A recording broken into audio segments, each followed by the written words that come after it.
Have you ever noticed that some of the best individual performers, when they get promoted to a team leader or a manager position, they struggle and they fail at times?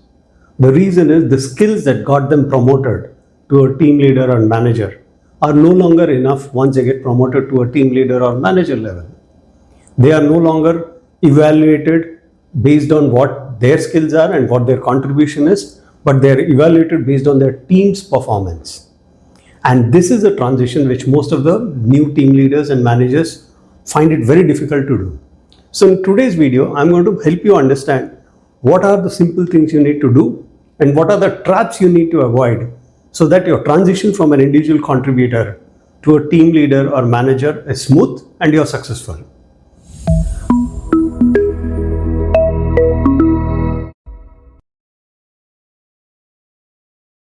Welcome to Pep Talks. In today's video, we're going to understand what is that you need to do if you are transitioning from a team leader to a manager or a team leader's role. This video is based on the book that I have written, The Handbook for First-Time Managers, which is available on Play Store, the soft copy. The soft copy of it is available on Amazon.com, Amazon.in for Indian buyers. And the hard copy and paperback is available on Amazon.com, which can be ordered by anybody. Book has about 9 chapters and I'm going to make 9 videos so that I cover all the chapters of the book so that whoever is not able to buy the book and read it can go through these videos and get a summary of the book. The first chapter. The first chapter is Welcome to Management. Now your life has changed. You are no longer an individual contributor. Whatever has led you to the promotion now takes a backseat. So your individual capabilities, your skill sets, and all are not enough for you to succeed from manager or team leader level. Because your skills got you the promotion, but leadership is entirely a different game. So the skills that you have may not be enough now. From being good at what you are doing, you need to become good at enabling others. That means if you're good at something, that's no longer enough. You need to ensure that the team assigned to you, which is the 5-6 people or how many ever people you're assigned, they should be able to perform well. And that is how your success will be measured.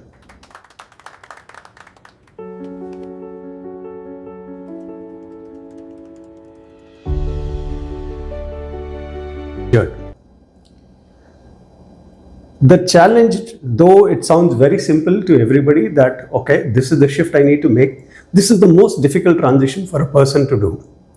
Where you're used to every day coming and doing your work without getting interrupted, without getting distracted and deliver by evening. When you are to handle 5-6 people under you and ensure that all of them deliver on a daily basis, that is a shift which is very difficult to make. And that is what you need to start thinking now. The first day when the promotion letter is given to you, everything changes for you because it is very exciting when somebody comes and tells you that boss or sir, whatever is followed in your company. It is very exciting, but it also has a lot of anxiety in it. Will I be able to manage these people? Because you were working with these people till yesterday. You were one among them. And today suddenly you're supposed to extract work from them. Yes, till yesterday you were going with them for tea. You were talking, you were gossiping. So you have a challenge now that, okay, these are the people you're going to handle now. And these people have to listen to you and you have to ensure that you guide them, you enable them. So this shift, though it sounds very easy, but it is very difficult because now you cannot think what I can achieve. You have to think what can I do because of which these people are able to achieve their goals and targets. So that's a difficult shift. The first challenge that you'll come across is that most of the people who get into a new leadership role or a new managerial role, they fall into the super performer trap. The super performer is till yesterday they were doing very good, they got promoted, now they think they have to work even harder and they have to do everything by themselves. So till yesterday they were doing only their work, now they think that the 3-4 people assigned to them, they have to do even their job if those people are not doing. because they have to be super performer. They need to ensure that you prove to everybody that yes, I am a person, I deserve this and I have earned it. Now that is where the trap is. No manager is supposed to have all the answers. No manager is supposed to be perfect. No manager is supposed to know everything and take all the decisions with ease. No, it is not possible. You have to understand that you have to allow people to do mistakes. You have to give them opportunity. Your work is to enable them. If they don't do mistakes, they don't learn. So if you try to think that because they are doing a problem and I do everything by myself, I can do better and then things will happen smoothly, you are ensuring that these people do not get an opportunity to learn from their mistakes. So when learning stops, everything starts going bad. Let me give you an example. There was a person called Ravi. Now, Ravi had the best skills in his team in terms of technical skills. He was a software programmer and everybody used to come to him and his projects used to get delivered in time, every time. So he got promoted. Now he became a team manager. So there were a few people assigned to him and his team. He started performing well. And then 3 months time, his manager realized that this guy seems to be exhausted. He started missing on deadlines. He started working late hours. He started coming on weekends. So one day his manager asked him, what happened, Ravi? I see that nowadays suddenly you're not the same person. Your energy is not the same. So Ravi said that I'm finding it difficult because I'm overwhelmed. He said, what do you mean by that? He said, no, every day morning I come. First I assign the work to my team. Then I start doing my job. Then I go and attend all the project meetings. Then when I come back in the evening, I try to cross-check all my team's work by the time they would have left. So I start doing corrections in their work. And by the time I finish all that, it becomes late in the night. And some work spills over, so it goes on like this. And I had to work on weekends also. So his boss understood the problem. Now, if you see this problem, the problem is control. Great managers understand something very important. If your team makes mistakes, they learn. If they never get a chance to try, nobody learns. It is simple that Ravi was scared that he has to do everything by himself. He did not give the opportunity to his team to give feedback to them, for them to go and do corrections, because he felt if I do it on my own, it will be faster and I can do it with least errors. In the process, his team stopped learning. They stopped taking accountability of their work. And they said, whatever we do, anyway, he is going to correct it. So let us submit whatever it is there, he will take care of it. And he got overburdened and slowly got exhausted. So the learning for you is, once you become a team leader or manager, don't try to do everything yourself. Don't think that your team should not be told about their mistakes or their team should not be allowed to commit mistakes. No, let them commit mistakes. Give them that freedom that they commit mistakes, which are of course not critical, and give them that learning so that they progress. Right? So that is the super performer trap. Don't fall into that trap. The second point is letting go. Why is it so difficult? Why is it so difficult for a new manager to let go control? What are you scared of? Now, you look at it this way. I am an individual who got promoted because I was an excellent performer. So I carry that benchmark in my mind that I think I should be the top performer every time. As a result, when I become a manager, I try to control everything. I try to micromanage everything because I'm scared of failures. I'm scared of criticism. I'm scared that if I don't control everything, things will not happen in time. There will be mistakes in things. As a result, what I do is I start micromanaging. Now, once I start doing micromanagement, the problem is the team will not bother about it. They'll not take any initiatives. So for you to understand this, it's very simple. When you become a manager or a team leader, consider yourself as a football coach. A football coach doesn't score goals by himself, but he ensures that all the players in his team are positioned as per their strengths and they all become capable of scoring goals. And when they succeed, that is when he wins the match for the team. So a coach doesn't score goals, so a manager does not need to top everything and be good at everything that he does.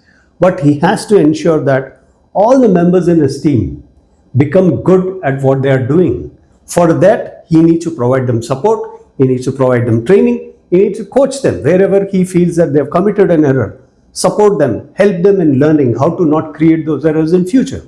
That is your role as a manager. So we have covered what happens the day everything changes, you get a letter. We also spoke about the super performer trap. We also tried to understand why letting go is so difficult for a new manager, letting go of control. Now I want to tell you three things, three shifts that you need to make which are very critical for you to succeed in your role as a team leader and manager. First is you need to shift from doing to enabling. That means not trying to do everything yourself, but ensuring that you're enabling your team to do it, right? So once you start trusting your team, delegate work to them, ensure that they start doing things, enable them wherever they get stuck, enable them, then they'll start learning and they'll start growing. So shift from doing things yourself to enabling. Second shift that you need to make is move from control to trust. Like I told you earlier, why letting go is so difficult. Control. Do not try to control everything. Start trusting your team. Delegate things to them. Ensure that the day you become a manager, delegate three things to them without interfering, without micromanaging at all, and see how they perform and give them that opportunity to learn and grow. Third thing you need to do is shift yourself from me to we or I to we. Shift 3, from me to we. Leadership is about creating stars. When they succeed, feel proud. Multiplying capability. All the plans that you make, all the tasks that you assign to people, start thinking not from your perspective. Think of it from we perspective. Whatever decisions you take, whatever plans you make, has to be in the form of we as a team. So you think for the team, think everything about overall as a team and not think about me. If I do this, this is what is going to happen. If I don't do this, this is not going to happen. Because please remember, leadership is not something that from day one you will start doing things. There are times when you will have to commit mistakes. There are times when you will have to tell people that, okay, we don't have an answer for this. There are times when you will have to go and seek support from others. Be honest and humble and admit it. That is also the emotional side of leadership. In emotional side of leadership, you are looking at things that not from day one everything is known to you. You are stepping into a new role. There are a lot of things which you will come across which you are not aware of. There are a lot of mistakes you will do. There are a lot of decisions you will have to take which are tough ones, but you'll have to take. And that is the emotional side of leadership which nobody talks about. Because when the letter is given to you that you're promoted, that letter doesn't come with courage and confidence. That you have to gain by yourself. And that happens with time, with each passing project, with each passing day, with each mistake, you will learn and grow that confidence and you'll set into that role properly. At the end of the first chapter, I just want to tell you one thing. You need to ask yourself three questions to check where you stand today as a new manager or a team leader. Am I enabling my team or am I ensuring that they depend on me for everything? Point number one. Second thing, do I want to control my team so tightly that I'm watching everything that they do, I'm micromanaging, or I want them to grow and progress?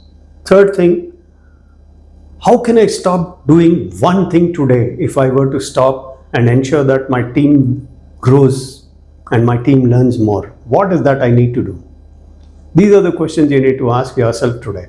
So I'll see you in the next video, the second chapter. But if you find this content valuable, share it, like it, and leave one comment in terms of what is one challenge that you have come across when you got into this role newly as a team leader or as a manager. I would love to hear that, and maybe our audience will gain from your experience. So till the next video, happy learning and happy leading.